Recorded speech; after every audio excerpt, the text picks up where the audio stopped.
Welcome to Cannabis, guys. The show's going to get started very shortly. We had a few technical difficulties backstage. We're going to get started here in a few minutes. Grab your buds, grab your drinks. We've got a pretty special guest lined up today.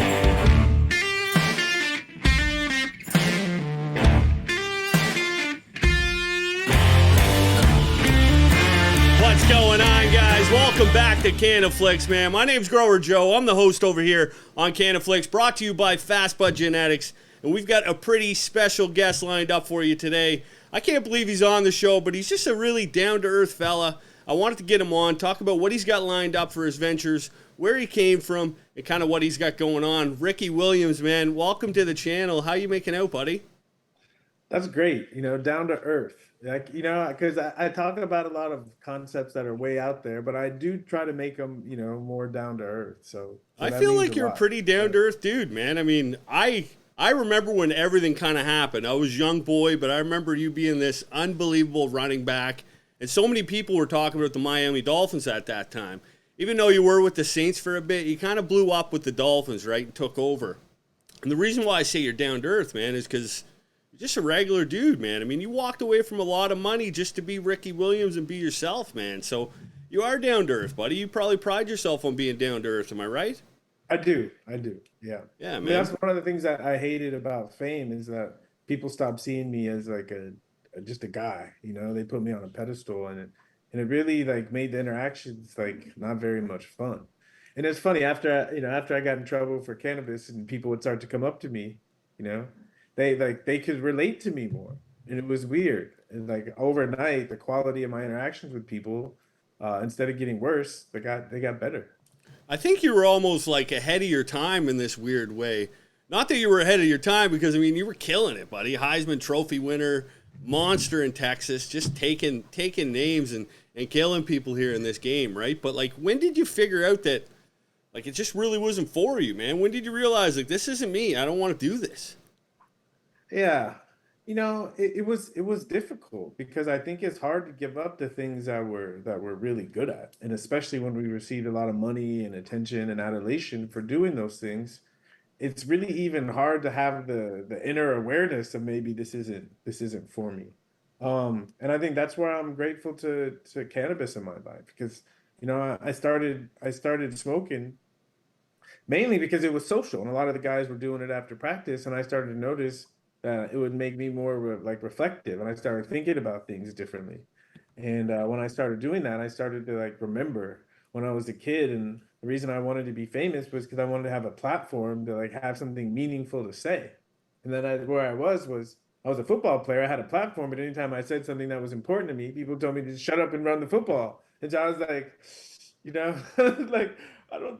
I want to be making a difference in people's lives, but it feels like I'm just distracting them or entertaining them for a couple of hours on Sunday. And I felt like when I was thinking about what do I have to offer people, I realized I don't have much because I've been playing football my whole life. And so I realized I needed to get out and experience the world more. And so my priorities shifted, from chasing the outer success to looking for more of an internal kind of success. Such a weird thing. Like, I mean, I'm on this weird journey right now where I just started creating cannabis content over the last few years, and companies are starting to find me, and I'm getting asked to do some things, and I'm talking to some pretty crazy people, you being one of them, Tommy Chong. And like, for me, looking at that, like, I'm like that young kid playing football, that young Ricky Williams that like is trying to chase this dream. But when I kind of dove into your story over the last few weeks, man, you're a huge inspiration. Like, what you did is pretty wild. Like, people thought you were crazy, man. People thought you were losing your mind.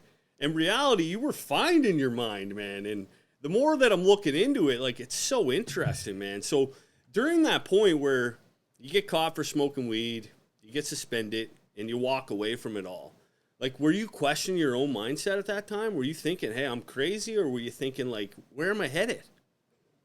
No. I mean, I'm a risk taker, obviously, being in the NFL's drug program and still continuing to consume and just playing football. The way I play, you have to be kind of a risk taker.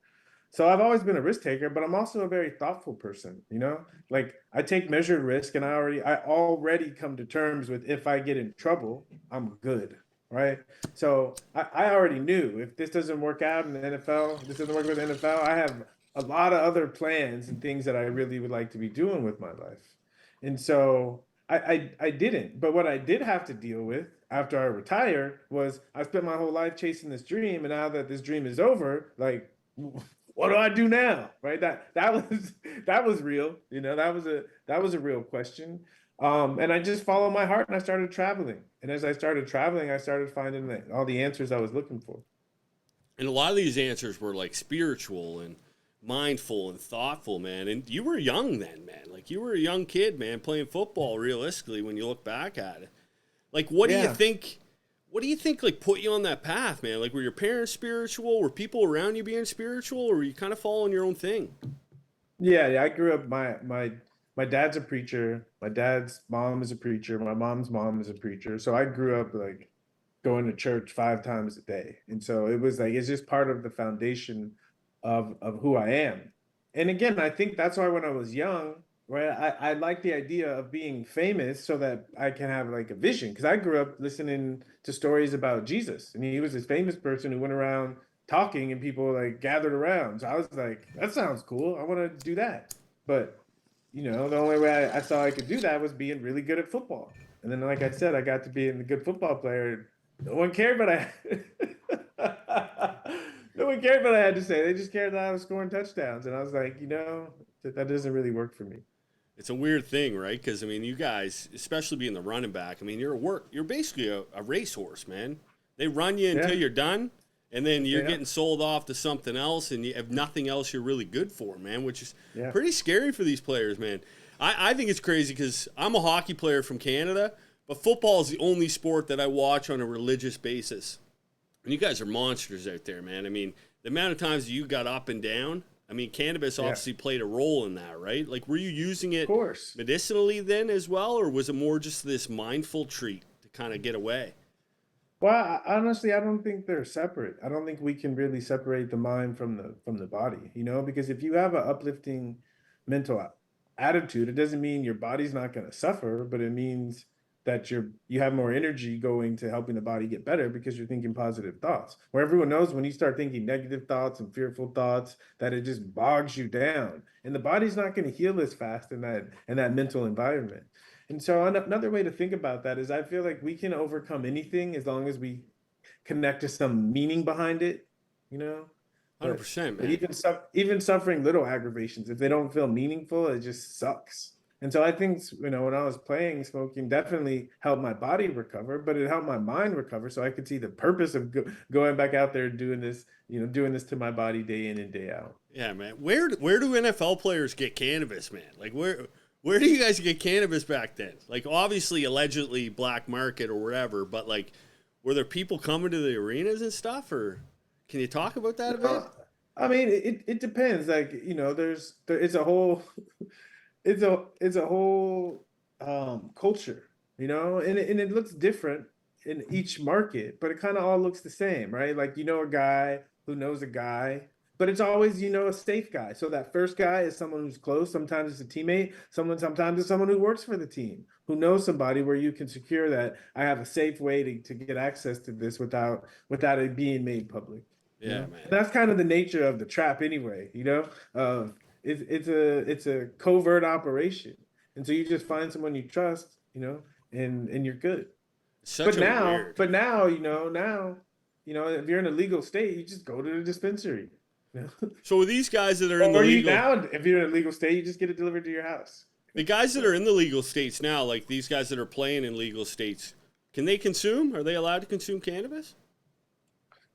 Well, when we say allowed, it's considered a ban. It's considered a substance of abuse to the NFL. And if you fail a drug test, you won't be suspended, but you'll be fined. But the NFL only tests once a year in a 4-week period. So once you pass that test, you're good, unless you get in trouble for some reason. But you're good. So yeah. So the rule book says no, you're not supposed to, but in reality, yes, Yeah. you can smoke. So basically they're setting it up to try to allow it almost in a sense, but they're not at the end of Yeah. the day, which is Yeah. obviously nice. I mean, a lot of these guys are probably using this to to get them through scenarios, the mindful thinking, all kinds of things, right? I mean, even some of these head injuries and things like that. That's a good question, actually. Have you had many head injuries yourself? Have you? So any person who's played in the NFL, any person who's played in the NFL, okay, at all. Then you say anyone who's played running back in the NFL, anyone who's played in the NFL for over 10 years, okay, all of those people are check 100% of the time have had multiple head trauma. All. And I check all those boxes. So yes, yeah, yeah. Wow, man. It's so. I think I seen that somewhere where it was like 99%, 0.9% of players are affected by head trauma, man, which is wild because a lot of these guys, they're coming to points, man, where they're harming themselves, they're making outrageous decisions, and I think that all plays a major factor in the mind, right? Well, how could it not? You know, how could it not? We know that our executive function, like the root of our emotional responses, are all in the brain. And when you're jostling it around and there's scar tissue and trauma, it's just not going to work as effectively. Nothing is done to if nothing is done about it. Now, for someone like yourself, Ricky, like you come from a spiritual background, right? Like, I don't come from that, man. Like, I've never been to church. Besides, I went to church a few times in high school to honestly get out of class, and then Mm-hmm. eventually I went to church like a few times during Christmas. So, like, being spiritual, like, it's something that I really think I need to try to find eventually, and I want to get to a level where I'm just overly happy, right? And I can hear it in my voice there when I say it, but like to me, like certain things make me feel silly. They make me feel weird to like think like that, man. You know what I mean by that? Like I And almost feel I like know I'm exactly what out of you my comfort zone. Like, what do you say to a guy like that that's interested in it, but I just don't really know how to really find it or start, man? Well, I mean that's really the first step is just the interest and even recognizing that there's that part of you is uncomfortable with it. You know, that's part of the process. And then as you do that, you get more uncomfortable and then it becomes easier. And it really is just people say like therapy, you know, but no, just find a friend that you feel comfortable talking to about this kind of stuff. And it just gets it moving because right, like if it like anything, like you know, when we learn to walk, right? We sucked we sucked at it. You know, I have a 1 year old, right? And I was there watching the process. First he was like, I'm not even trying. It looks too hard, right? And then when no one was looking, he would take a couple practice steps and he would fall over. It's like learning any skill, right? You recognize it's something you would like to do better, and then you put the time and the effort into it, and then guess what happens? You get better at it. And you know, I think spirituality and religion are different. You know, I think ideally, right, that religion is the way you practice your spirituality, but the way organized religion has been abused and used to control and manipulate people is horrible.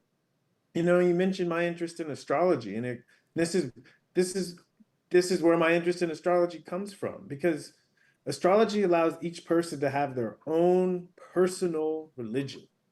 Okay. What do I believe and how can I live my beliefs in my life in a meaningful way? That I think ultimately from a spiritual perspective, that's the point of it. Is just to live a life where we feel connected to the things around us and not so alienated and disconnected. It's this idea, and this is what I loved about football. Because when I was on the football field, okay, with my teammates and the group, right, we all knew exactly our purpose on the football. Every play, right? We studied it. We know exactly what we're supposed to do together, right? And I think that's probably what I miss the most about football is that everyday lived experience of coming together to show up Yeah, man, it's together, cool, eh? right? To have that purpose.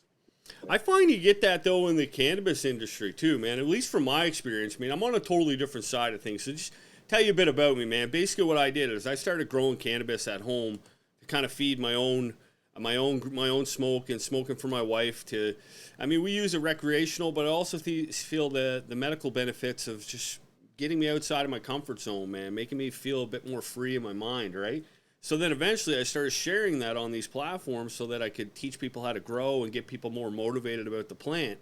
And I think that's what you're trying to do too, man. Like this brand that you started, Highsman, I mean, unbelievable name. I'm surprised someone haven't thought of this a long time ago. Super cool name. I mean, do you find you're getting that in that industry too, or is it a bit cutthroat? Is there a community there? Like, how are you growing that business?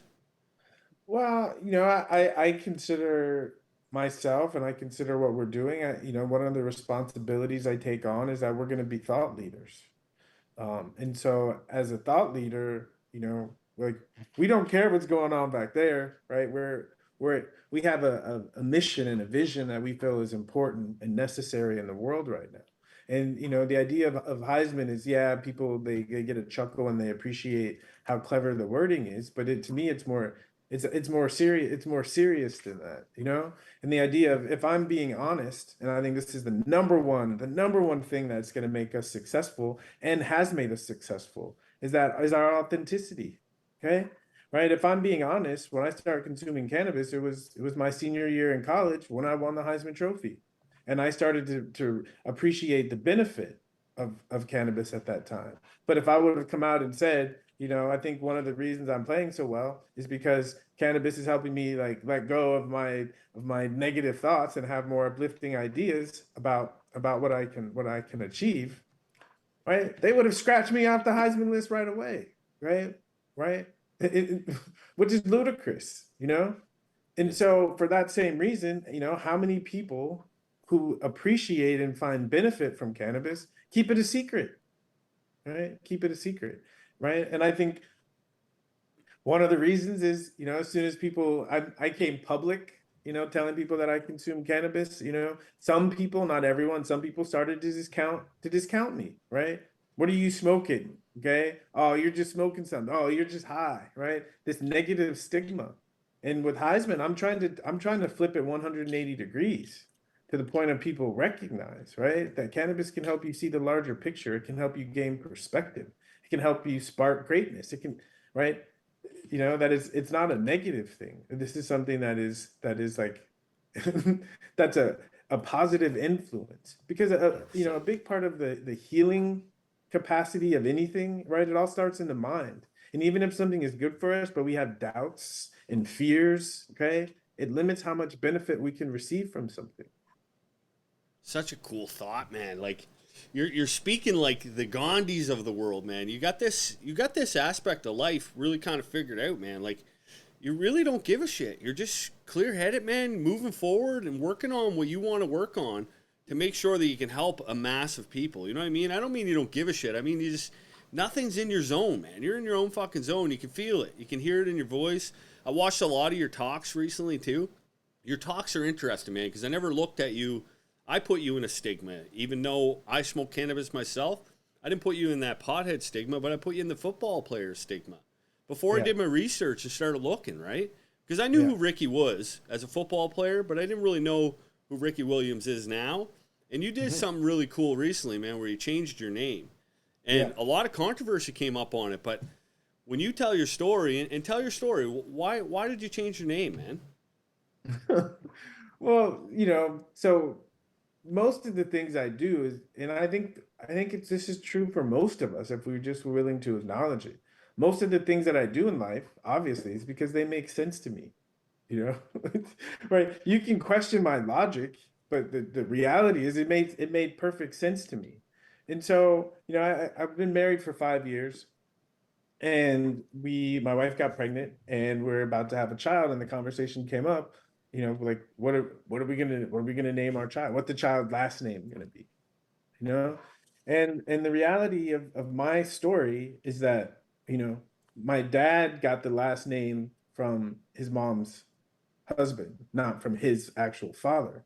And so Williams is just a name that I inherited that's not really connected to my lineage. And so I don't really have a strong attachment to it except for the fame stuff. Okay. Yeah. But as a real, like, my family and who I am as a human being moving forward, I don't really have an attachment to it. And I really love my wife, and I love her family, and her father passed away a couple of years ago, and so I thought this was a great opportunity to really like honor my definition of like family. Like we're starting here. And it was easy. I just had to, because it was during COVID, so I just had to send in my marriage certificate and my and my passport. And 4 weeks later, I got back a new social security card that said Eric Myron on it. And Yeah, man. And I didn't even know your name was Eric either. I didn't know your name was Eric, and spelled yeah, very unique as well. yeah, yeah. And so, and that's kind of how I live my life, right? I live for the experience of it. And I saw like I could take something like a name, you know, and I could do something really meaningful with it that means something to my family.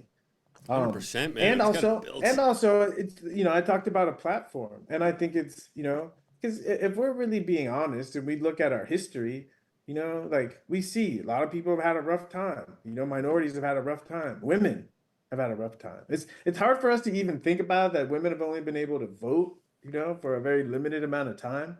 Yeah. It because we experience, compared to then, much more equality.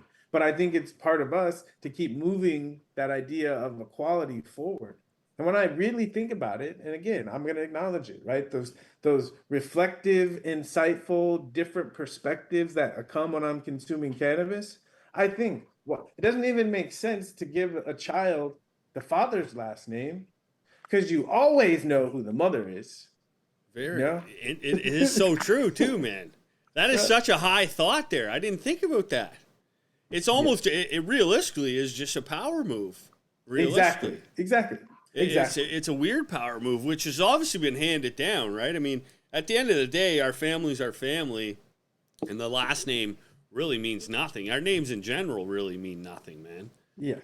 Until we make them mean something. And I think I've made our name mean something by, I think, by this act. And so 100%. And what a strong act, too, just for like the relationship in general, man. And just showing your wife how much like you're entrusted and you're part of something forever, man. I mean, we all wear wedding rings and we all love our wives, but that is a pretty cool fucking thing that you did, man.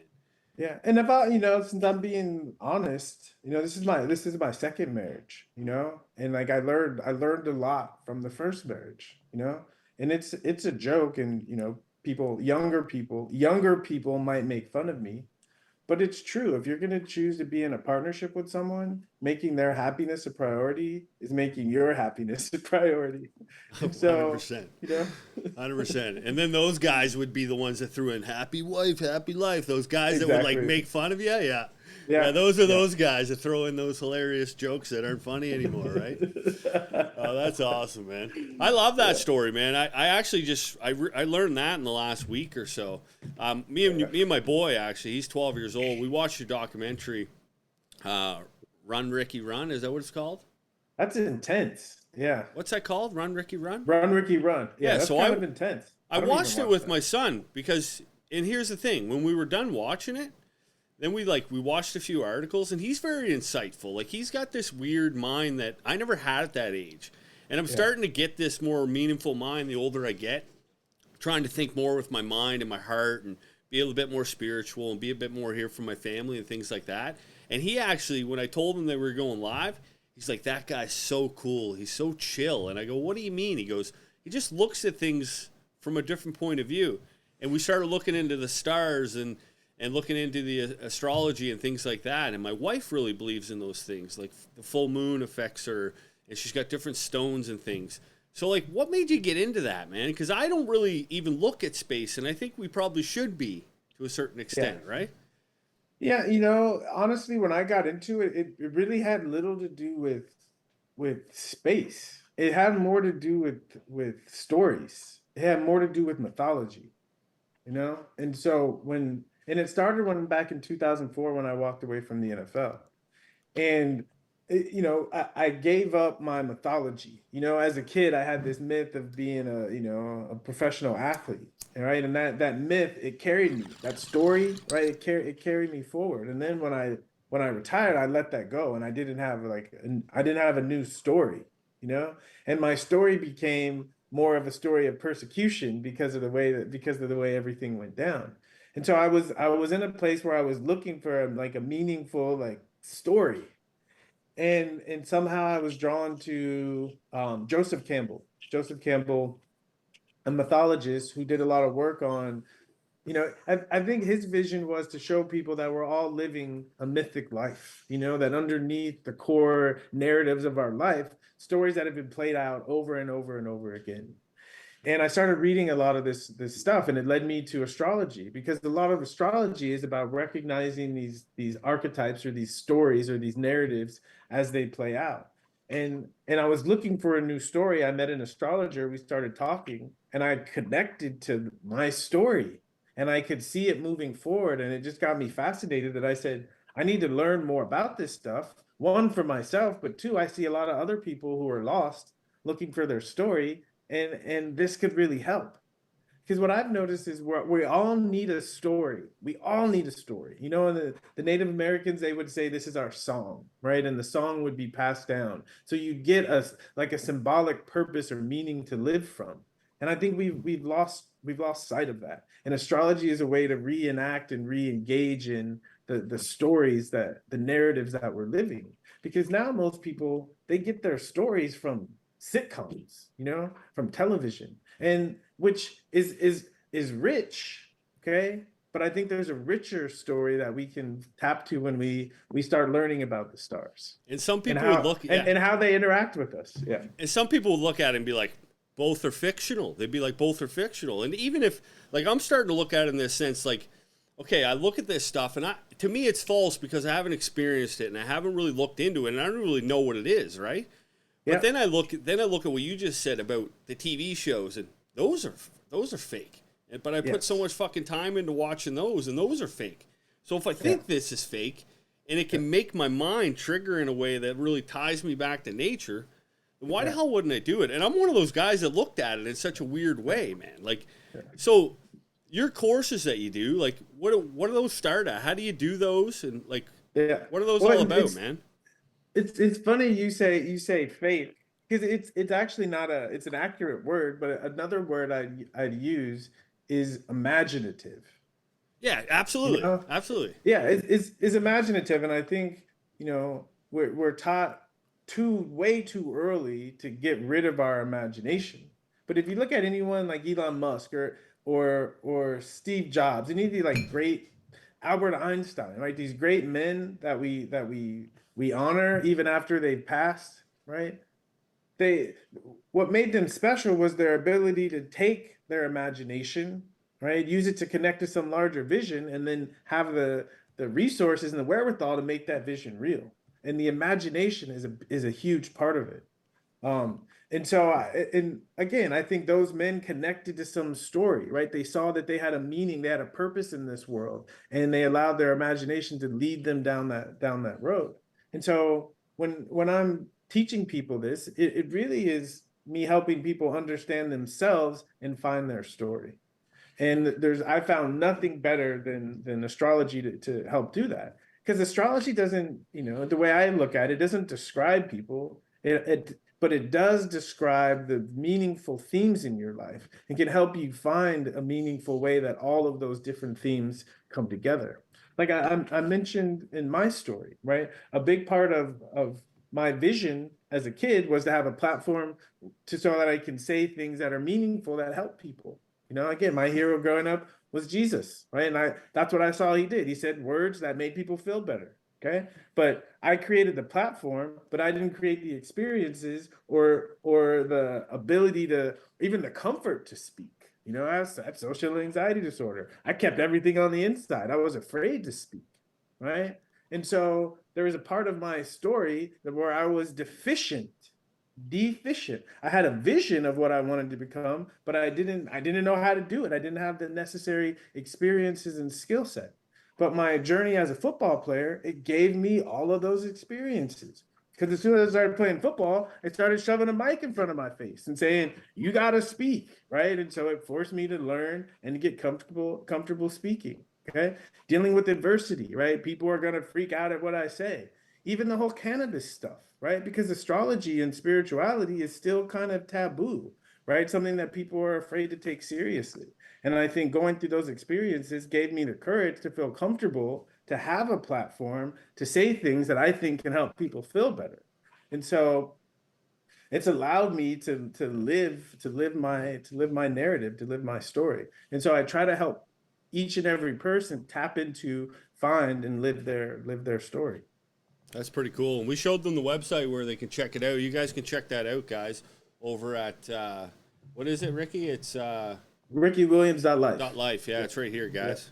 This is a site here. You can check it out. My wife's gonna check it out. I think she's gonna get in for a session. I honestly I don't even know why I looked at it that way, because I didn't even think about it until I was gonna bring you on. And Yeah. then when I'm looking at your background, like there's so much tied into, man, to the spirituality. And then you look at you can look at pictures of you from when you were playing football and pictures of you now, and you were in your prime physical health at that point, and you look healthier now. Like you Yeah. look happier now. You can almost see it in your eyes. It's wild to even think, but like I'm like, man, this guy's got a cool friggin' vibe, man. And you look at these people that some people would label as like, I don't know the proper word, but they look at these things and they think they're weird, right? They look at these people and they stereotype them as maybe weird for looking into this stuff, or it's goofy, or it's crazy, or it's weird, or whatever they want to say. But at the end of the day, they look like the happiest people in the world too. So it's pretty cool, man. You've got me interested. You've got me wanting to look into this stuff. But let's get back to Highsman. Well, I was gonna say Go first, I ahead. was gonna say I can relate because when I first started getting to it, like my attitude was this is weird, this is strange, but there was still some inner voice of curiosity that says just check it out anyway. And it was shocking to me and it wasn't comfortable because I was into these weird things that felt good to me and made sense, but as I shared them with other people, they weren't gonna get it. And so it was it was tough, I but think in the that's end where I'm I'm glad. at. I think but I think I just went through that cycle too because okay, when I first started growing, I didn't want to show my face because I was worried that like my job would find out and I'd get fired. And then eventually, I just like I kind of took that risk. Now it wasn't a big multi-million-dollar risk like you took.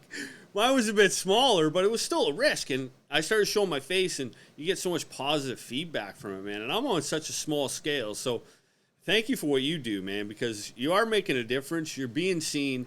People are talking about you now more than they were talking about you before. And not that you want people talking about you, but you're doing a better thing now, I think. Not that football is a bad No, I thing, do but want people talk. I do want people talking about me because they're going to do it anyway, and I'd rather when they're talking about me, it's something that's not gossip, but it's something that's actually like beneficial and uplifting to people. I just want, that's the one thing that bothered me the most is that my name was associated with something negative, where everything that I believe in and everything I live for is about helping myself and other people feel better and enjoy life more. And I just want a more accurate representation of everything that I've put my life, my effort into creating.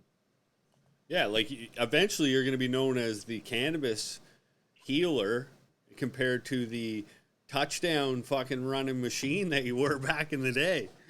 Like, Yeah, and but it's also cannabis is a big part of my story, and I think it's a wonderful tool, or dare I say, sacrament. But the story is bigger because I'm definitely a cannabis advocate. I'd say I'm a mental health advocate, but I think at the end of the day, I'm really advocating for people's souls.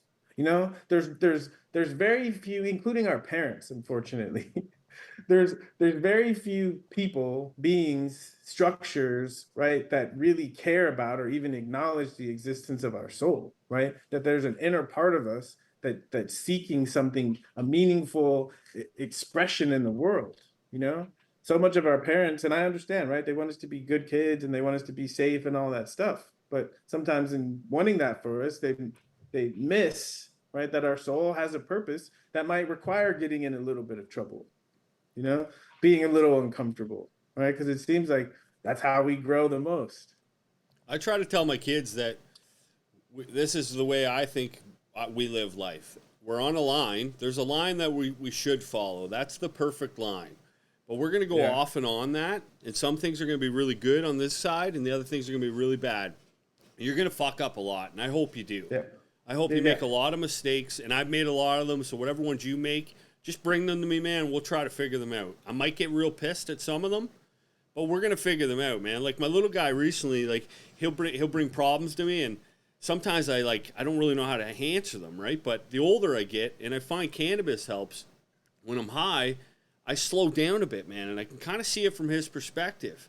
It almost brings this adolescent mind out of you to like slow down everything, and that's why I enjoy it because like I'm a hothead, and I'm not when I'm on cannabis. When I smoke cannabis, I'm chill. My kids even take advantage of it. Like they'll know like let's go throw the football, let's play soccer, let's play frisbee.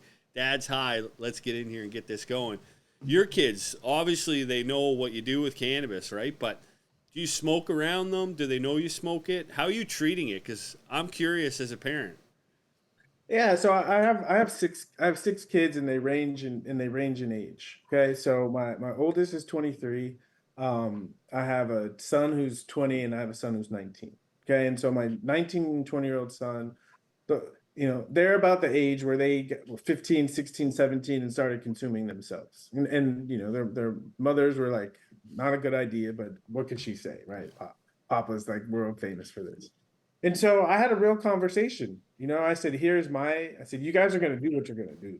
And I know there's probably even more pressure to do it because of who your dad is. So I said, but I'm going to tell you the way I look at it, right? For me, it's about using this to make your life better. And I said, if I come in and you're smoking and you can't have a conversation with me because you're too high, then I'm gonna have a problem with that. If I come in and you're smoking, I'm expecting us to have a really deep, philosophical, and profound conversation because that's the way I look at it. And so I said, if I see you using it in ways that make me feel good, you're not gonna have any problems with me. But if I see you using it in ways that don't make me feel good, then you're probably gonna have some issues, right? That's a cool way to look at it, man. I mean, it kind of keeps it open for them to try and experience as kids, because I mean, they're going to try it all, right? I mean, I tried it all. You probably tried it all, but realistically, I mean, I wish I didn't need it or I didn't want it, but I'm glad I found it, man. Like smoking and consuming even this it. idea of I want to challenge this. I wish I didn't need it or want it. Right? Do you say that about food? I mean, the smoking portion of it. Like, I wish I could But eat it. even still, right? Like this, I understand we come from like the whole tobacco realm and the idea that smoking is bad for us. Yeah. Okay. Okay. The reality is anything that we do in excess is going to be bad for us. And even the idea of excess that requires, right? Some people can handle a lot more than others. And so for me, the only thing, like, I think one of the ways to get rid of so much of our worry and our anxiety is just pay attention. Okay. Right. If you're paying attention, you can tell, you can feel maybe I'm smoking too much and I should like smoke a little bit less because it's heavy on my lungs are not able to handle it. And also realizing if you pay attention, certain times of the year, the lungs can handle, right, when it's moist and there's more precipitation, the lungs have more support in handling the drying effect of the smoke. But if it's really hot and dry and you're noticing my throat is dry, then yeah, maybe chill out on the smoking a little bit. But it's just about paying attention. It's not about being afraid of what's going to happen. Yeah, I guess I just concerned with the smoking, right? Because my mom smoked my whole life cigarettes, right? And like I stayed away from it because I just was brought up that it was so bad for you. And anyway, so then when I didn't start smoking until I was in about grade 12, and then I stopped. And then when I was like maybe like 25, I started back up 26, and then I've been smoking ever since. Now I smoke on a daily basis. As soon as I'm done work, I come home and I puff. So what I mean is like I could probably be healthier, but you know what? Maybe I just need to impact other things in my life and more exercise, better eating, and things like that. Yeah, Because there you go. because personally, I mean, the cannabis is allowing me to do things that I've never done before, like these shows, like just making video content, having fun with my kids. So that's a cool way to look at it. That's a cool, challenging fact. What do you think is too much? Like, Well, I think I think that to me, if you're looking for too much, right, it shouldn't be, if it's too much, it shouldn't be hard to recognize. I see Okay, what you're because you'll saying. you'll see a lot of signs that say that's telling you it's too much. That's why I think if people just pay attention, right? Just pay attention. The universe is always giving us signs, right? And if we just pay attention, we'll know it's too much. There's something else I wanted to say. Um, like I think I like the idea of thinking of, instead of like what do I have to like get rid of or take out of my life, I think of more what can I add to my life. Because if I add things that feel good, the things that don't feel good, they tend not to be as interesting to me. But if I'm always looking for what I have to change and stop, and right, then I'm always beating myself up and judging myself. Cool look, man. That's a cool look.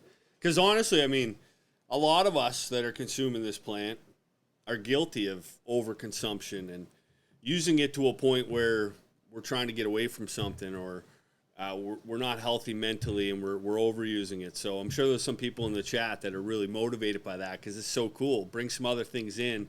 Those other things will drift away. It brings things in that we love. Exactly. Yeah. It's almost Because like you got a certain size basket, and when you keep putting good fucking things in there, the bad ones are going to disappear, guys.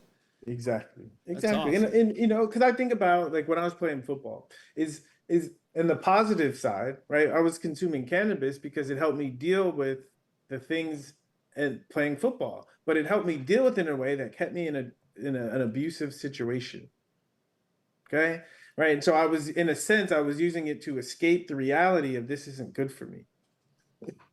Right. And then when I actually got the message and walked away from football and started to gravitate towards things like spirituality, astrology, yoga, meditation, healing that were good for me, then I wasn't using cannabis to escape something. I was using it to broaden my mind and my perspective and help me further engage and be present with the things that I was interested in and the things that were for me.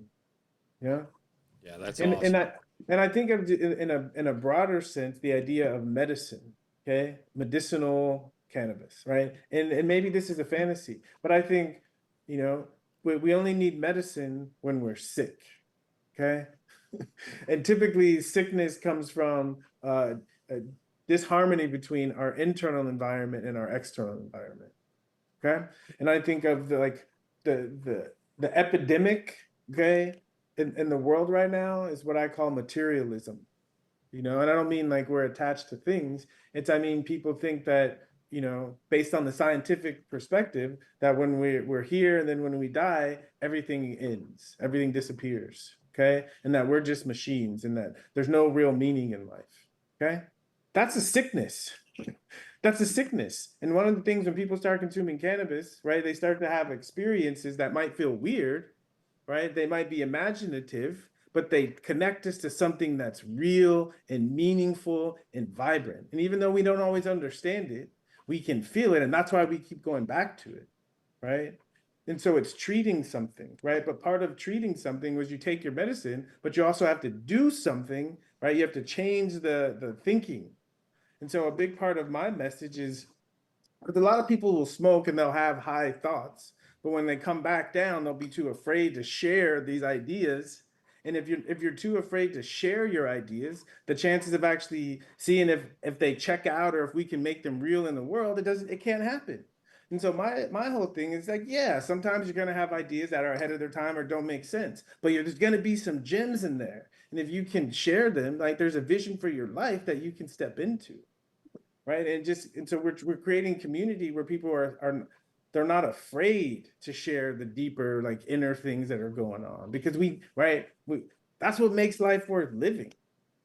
Yeah, it is, man. It's different levels of conversations, man. Everyone has these layers, right? Like you get this, cannabis is Yeah. going to give you this, right? Yes. And Yeah. so much more, and open up all these layers. It's so true, man. Like I've got a smoke room down here in the studio, so we spend a lot of time down here, and I do find like me and my wife's Rachel's conversations are so much better when we're on cannabis, when we're high. And when Yeah. I mean my high is I feel like we're more level headed. We connect better, right? We talk about more of the same things and we kind of see each other's side of it. I don't know what it does. I wish I knew more what it did inside my mind, but for me, man, it's just been a Yeah. game changer, right? And it's continued. This conversation is making me even think of more different things. I'm glad I Yes. consumed during the conversation because it's making you look at it a different aspect. Do you Because well, even this idea of medicine, like I think it's medicine for this time and place, but if the medicine works the way we raise our kids and the way we treat our kids, they don't need it, right? Because they're already innately connected. But for us it's the opposite. We were innately disconnected because of the world we grew up in. And so that's the way I think of why we need this medicine. But again, if it's just taking medicine to numb, it's not actually what it's for. It's to help us like heal so that what we pass down to our kids is not the broken view of the world and ourselves that we inherited from our parents and our culture. Interesting. That's a cool spin on it, man. That's really interesting aspect. Is your wife very spiritual like this too? Like, is she highly involved in that side of things? Well, I mean, of course, right? I don't think I could be married to someone who wasn't. No, it would be the huge disconnect. 100%. Yeah, yeah, And is she involved with the branding as well in cannabis with you, or does she do something yeah. totally different? So her background when we met, she's a corporate attorney, and so she's a equal partner in all the companies, and she's also an astrologer now too. So yeah, we're true partners. That's pretty cool, man. That's interesting. So, are you going to space, man? You getting on one of these ships or what? Is that in like is Yeah. that in your mind? Are you thinking about that No, at all? I'm actually in a sense I'm kind of I wouldn't say anti, as an astrologer, I'm living more in the symbolism, because I'm right. Like to me, I don't need to go to Mars to have an experience of what Mars represents from an astrological perspective, And I think for me, I think part of the desire to go into space is a projection of our need to really go into the inner space and connect to these inner energies inside of us, Because a lot of people that I've met in the spiritual community, when they speak of their meditations, they say when they go into deep meditation, they're in space. Yeah. So when you're getting you've obviously experienced deep meditation. When you get to that level, your body feel different? Your heart races differently? Like how could you experience that? Like could you compare that to like a psychedelic or something along those lines? 100%. I mean, when I started, and I consider cannabis to be a psychedelic, psyche, soul, delic, revealing. So any substance that reveals your inner self to you is a psychedelic. And so the part of the process of, and this is the process of meditation. Part of the process is to identify less with the more gross things and start to identify more with more of the subtle aspects of our being. Okay. A simple example is, someone comes and smacks you in the face. Okay. Right. If you don't know the person, okay, right. And then it's a physical injury. Okay. That's more gross, external. Ow, that hurt. Right. But if it's your wife, okay, or your kid that does it, right, but the physical pain is made worse because there's an emotional connection. Okay. And there's an emotional pain. And so, right. And so feelings, emotions are more subtle than the gross, And I think working in the meditation, you first get comfortable. That's the purpose of the yoga postures, is so that you can sit for a long period of time without the body becoming uncomfortable. And so as you start to learn to sit, you start to stop worrying about your body so much. And one of the ways to do that is to tune into your breath, because your breath is more subtle than the body, right? And you start to tune into your breath, you start to tune into how you feel. And if you just keep tuning, you tune into something more and more subtle.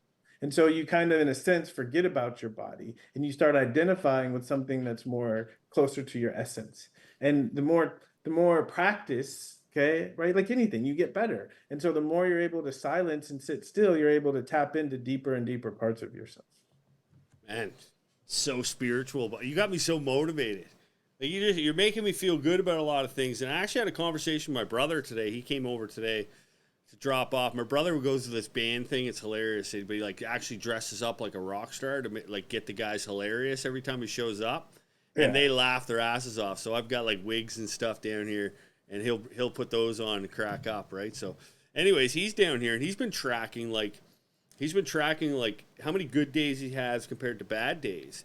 And what he's finding is like you can have a good day throughout the whole day, and only one thing really small needs to go wrong, and then that negative emotion kicks in, and you have a bad day. And Yeah. it only takes one thing to make a bad day, and he realized that like I'm putting so much more weight on the bad things than the good things. And he's trying to just be more positive about the good things, and it's pretty cool because he's been tracking it on a daily basis, and Yeah. it's all tying together because I didn't expect this interview to really go this way, and I'm loving that it Yeah. is because it's just Yeah. naturally taking its course, man. So I think that's pretty cool. A lot of people in the chat too loving this. They said we didn't understand we were going to turn this show to a self-help show, but listen, I feel like cannabis is going to come full circle like that because It I has know to. I'm It just has growing to. weed over here, and I'm helping people in a weird way. And, Yeah. and you're growing weed and helping people in a weird way. And like, you have a weird Again, story, man. I started smoking again because it was social. I didn't expect for it to like send me on this journey and make me more like thoughtful and care about these things, but that's that's my experience. So I can only assume that as people continue to consume cannabis, that eventually it's going to happen for other people too. Oh, it's happening for sure. And you are actually, your company's tied in with somebody that had a pretty cool experience too. You're with the Ball. You guys are, like, you learned through the Ball family, I believe. Did you not? Yeah, we just launched a collaboration yesterday. Oh, no Yeah. way, really? Yeah, yeah. It was the first time I participated in a pheno hunt, you know. So, I sampled a lot of cannabis, and there's always something like really unique and flavorful about all of Chris's strains, Ball Family Farms genetics. And so I said, I'd love to like do something together. And he said, we're in the middle of a pheno hunt. I can send you what we have and we'll let you choose. And I was like, cool. And it was really my first time like having a systematic like way of going through like flower. Okay. So he sent me home with about an eighth of each. And so I had, and he didn't tell me the names. He just put like K9 or G6, And so I had to go through, and it was interesting because personally for me, I don't care what it looks like. I'm more interested in what does it taste like and what does it feel like. That's my sweet spot. And so as I went through all these, I was looking for taste, something that tasted unique and something that like gave me a feeling that I could vibe with. And so it was K7. So I sent him, I said K7 is what I want to go with. And then I started like second guessing myself, and I was like, I only had an eighth of each, So I hit him up. I said, I need a little bit more. Okay. He lives like 10 minutes down the road. So I hopped in the car, went to his house, picked up a little bit more, and I spent more time with it, more time with it. And I said, I think I got it, but I want to make sure. So give me some more of this other one to make sure it's not that one. Okay. And I spent more time with it. And I said, I know 100% this is it. But this is it. And he said, your number two pick was kind of our favorite because it has a little purple in it. It looks better. Okay. For the consumer, they like that. And you know, but it doesn't yield as much. And so I realized, oh, like from their perspective, they have to like deal with what the consumer wants and like find that middle ground. But from my perspective, I'm going off like what is my experience and what I define as quality. So it was really nice for both of us to put our brands and our heads together to come up with this product. And we had a launch event last night where it was this feeling of everyone was smoking what I chose. And so it really set the vibe for the whole experience. And it was great. We watched some of the games yesterday in a consumption lounge, and it's a really cool way to watch a game. Yeah, I caught some of that stuff up on your socials. You guys got a really cool social, man. Like you're just branding this atmosphere, man, this culture, this just like cool kind of vibe, right? And a lot of guys are just like punching the buds, showing buds. And that's the cool thing that I think you got going. So you probably experienced that last night. You can see it in some of the videos. Like it's a chill vibe, just you hanging out, smoking weed, being a regular dude. And you can see it on your face when you're talking about the pheno hunt. Like as Yeah. I'm like smiling over here, you're excited about this, man. Cause like you're this guy that just basically fell in love with cannabis and it's changed your life, man, for the better. And now you get an opportunity to pick something that you truly feel gives you this euphoric experience that you can transfer to somebody else. I think it's fucking cool. What's the name of the strain, or what do you call it, or can you talk about that? Yeah, so Chris has his way of going about naming the strains. That he'll especially when he does pheno hunts with people, and he asked me, he said, what was your favorite movie growing up?" And I said, Boys in the Hood, you know? And so he thought about it a little bit and he's like, okay, we're gonna call this the Ricky Baker, you know? Because Ricky was he was a running back. He's a high school running back who had a scholarship to go to college, and then he ended up getting shot in the movie. And my joke was the reason he like died is because he was a running back. And if he just would have gone down the first time, he'd have been all right. But he kept trying to run, and that second shotgun You shot kept going. shot is what got him. So he likes to really connect culture with the culture, and so even in the packaging, the packaging we got inspiration from the movie poster for Boys in the Hood, but instead of Ice Cube, they got me with my Heisman hat on. So it's nice. Again, it's bringing both of our brands and both of what we believe in together for a true collaboration. Yeah, man, that's cool. And he's got a cool story too, guys. If you haven't checked him out, his farm is pretty important too. He was arrested for selling cannabis, I believe, at one point. Am I Yep, right? And yep, is heavily he an so. NFL player too? He was in camp with the 49ers, but he played a few years up in the CFL. So yeah, he's a professional athlete. How was that like, man, going from the NFL to CFL? It was cool. It really helped me like rediscover my love for the game because it's not so corporate up there. Like up there, they play for the love of the game, and it was kind of like college because, up in Toronto, we had, maybe 15 guys from the States on the team and we all kind of hung out together. It was a really cool experience. Toronto's a cool city too, especially being like, I mean, obviously being a celebrity in Toronto would be, I mean, it'd probably be too much to a certain extent, but also great too because you're going to see a lot of cool people and great people, but then you're probably going to see those crazy fans. That'd be the tough part about it, right? Because you'd probably want to interact with people that were on your level, and you could probably. Do you find you can feel that when you're talking to people, Ricky? Like you just get this vibe from them? You know, I used to be like overly sensitive to that vibe, and I think that contributed to my social anxiety. You know, but now I realize if I just like hold the space long enough, whatever their initial reaction is will die down, and they'll realize, like you did, I'm just a down to earth person. And so I just don't react to it. I just hold the space and try to like send the message to them that you're cool. We can let down this stuff and just be real humans. And most people, within a couple of seconds or minutes, they get it, and it turns into a really cool interaction. So where can everybody find the Highsman brand in stores? Are you guys across the United States and in Canada? We're working on it. We're working on it. So right now we're in California, we're in Oregon. We just launched in Massachusetts. We're launching in Washington State in a couple of weeks. But yeah, we have our sights set on becoming one of the first national brands. It's a cool brand too, man. I like how if you're in those states, you can go on to Highsman.com and check out where we are. Yeah, you can actually find it right here, guys. You can see it here. You can find out all the dispensaries. They got apparel on there too. Their apparel is actually, that's what I think is so awesome, man. Because you take a brand that's in cannabis and then also put some nice apparel with it. It's like, that's why I love branding, man. I love all this social stuff. I love talking to you today, man. Thank you so much for coming on. I appreciate your time. And thanks for having me. Hopefully we can have you on again. I'm excited for this collab with Ball Farms and excited to see where you're going, man. You got me motivated over here. I'm pretty excited about this conversation. I think we had a good day. Chat, before you leave, make sure you put in, I forgot because we've been talking all day, hashtag FastBuds giveaway, and you have a 15% discount code if you want to use that today, Canaflix. You can check that out too, guys. Thank you so much, Ricky. I appreciate your time, man.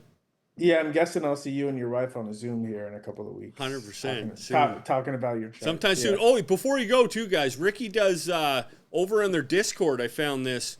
They do live smoke sessions. How often do you do those? We try to do it every week. Every week at 6 p.m. Western Pacific time.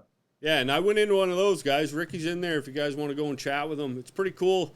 A lot of cool guys in there, but it's like that weird stoner vibe because some guys don't want to talk. So then one guy talks, goes silent. So if you go in there, guys, talk, man. Smoke some weed and talk. Yeah. Awesome, Ricky. Thank you so much, man. Appreciate your time. Yeah, thank you, Joe. See you, buddy.